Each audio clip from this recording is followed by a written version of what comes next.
All right, let's talk about manufacturing. Today, we're going to look at how two totally different processes, brass casting and precision machining, can team up to create parts that, honestly, neither one could ever get right on its own. It's a really cool partnership. You know, in the world of making things, you're always faced with this big puzzle. Do you want the freedom to create these wild, complex shapes? Or do you absolutely need that razor-sharp, perfect precision? For the longest time, it felt like you had to pick one. But what if that's the wrong question? What if the real answer isn't a choice, but a combination? Okay, so let's meet player number one in solving this puzzle, casting. The best way to think about casting is as the artist. It's the sculptor that's responsible for creating that initial, often really intricate form of a part. So, what is brass casting, really?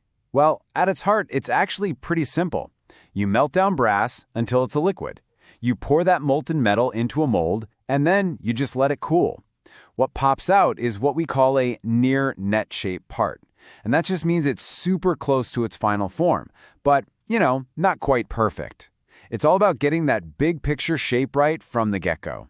Now, the real power of casting, its superpower, is the incredible design freedom it gives you. It's just fantastic for creating those complex internal pathways, like the inside of a water pump or a valve. That would be an absolute nightmare to try and carve out of a solid block of metal. Plus, when you're making a ton of them, it becomes super cost-effective and wastes way less material. But even a great artist has limits. As that molten brass cools and solidifies, it shrinks, and that shrinkage can kind of throw off the final dimensions.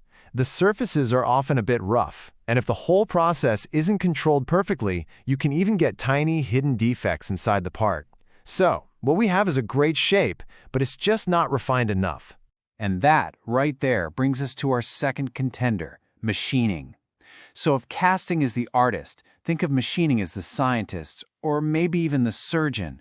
It's the one that brings absolute scientific precision to the table. Machining is what's known as a subtractive process. So unlike something like 3D printing, where you're adding material layer by layer, machining does the opposite.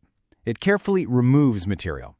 It uses super precise tools to carve away tiny bits of metal, basically sculpting the part down to its final exact specifications. And this is where we get that perfection we've been looking for. Machining can deliver incredibly tight tolerances and these beautiful smooth surface finishes. Oh, and a cool little bonus with brass specifically, it's a relatively soft metal, so it's really easy to cut. That means the cutting tools last longer, which helps keep costs down and efficiency way up. But our surgeon isn't perfect either. Because it's a subtractive process, it creates a lot of waste. All that metal it carves away just becomes scrap. And can you imagine trying to machine a really complex part with all those internal hollow cavities from one solid block of brass?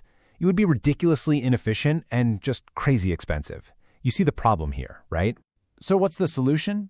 It turns out you don't choose one over the other. You combine them. And this is where the real magic happens, in the synergy between the artist and the surgeon.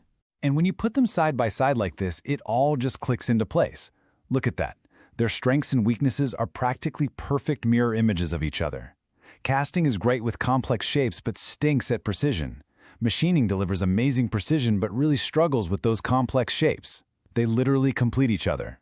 So the solution, the big takeaway, is this simple mantra. You use casting for the shape, and then you bring in machining for the precision. That right there is how you unlock the absolute best of both worlds. And just how precise are we talking? Well, on the most critical areas of a part, this combination can achieve a tolerance of plus or minus 0.05 millimeters. To put that in perspective, that's roughly the thickness of a human hair. That is an incredible level of accuracy, and it's something neither process could ever achieve this efficiently all by itself. So what does this actually look like in practice? It's a really logical step-by-step flow. First, you design the part from the very beginning knowing you're going to use both processes. Then you cast that basic shape. You give it a good inspection to check for any flaws, then you send it off to be machined on all those critical surfaces. And finally, you do one last inspection to make sure everything is perfect. Every step just builds on the one before it. Now, theory is all well and good, but let's look at a real-world example that really drives this point home. The humble brass valve body.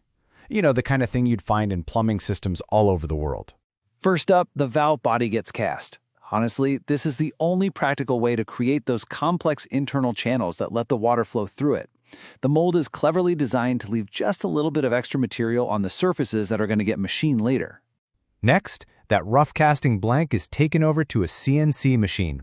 And this is where all the critical features get added. The threads that let you connect the pipes, and the perfectly flat sealing surfaces that are absolutely essential to prevent leaks. This step is what turns a chunk of brass into a functional, reliable part. But wait, there's a really crucial step in between. Inspection. I mean, you don't want to waste a bunch of time and money machining a bad part, right? So you check the casting for common defects like gas porosity or warping. This quality control step is what ensures you're building all that precision on top of a solid foundation. Okay, so why does all of this matter? Let's zoom out for a second and look at the real-world impact of this powerful manufacturing duo. When you get right down to it, it all boils down to this. You save money, you get way more freedom in your designs, and you end up with incredibly strong, exact parts. This isn't about making a compromise. It's about optimizing the whole process. And you see this amazing synergy absolutely everywhere. In marine parts, you need complex shapes that also have to resist corrosion. In the automotive world, you need strength and a perfect fit. And in robotics, you need durable, highly customized parts. This combined process is pretty much the backbone of manufacturing in countless industries. And that kind of leaves us with one final thought. We've just seen that the so-called perfect process here isn't one single thing, but a clever partnership between two imperfect ones. It really makes you wonder, where else, maybe in technology, or even just in life, are we so busy searching for that one single silver bullet, when the real best solution might actually be in a creative combination?